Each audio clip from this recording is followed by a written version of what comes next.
राष्ट्रिय क्रिस्टीय महासङ्घ नेपालले सुनसरी जिल्लाको देवानगञ्ज क्षेत्रमा भएको घटनाप्रति गहिरो दुःख व्यक्त गर्दै शान्ति सहिष्णुता र सामाजिक सद्भाव कायम गर्न सबैसँग आग्रह गरेको छ।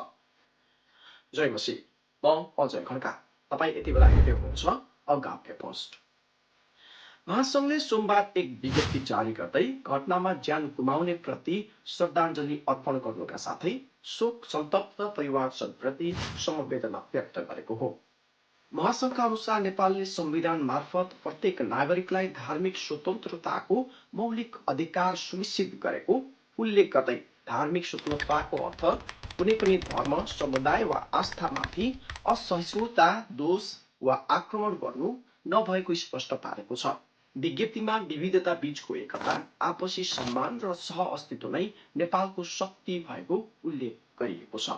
महासङ्घले सुनसरीमा देखिएको तनाव र हिंसात्मक अवस्था कसैको हितमा नरहेको भन्दै सबै पक्षलाई संयम अपनाउन, कानुनको सम्मान गर्न र शान्तिपूर्ण ढङ्गले आफ्ना धारणा व्यक्त गर्न अपील गरेको छ।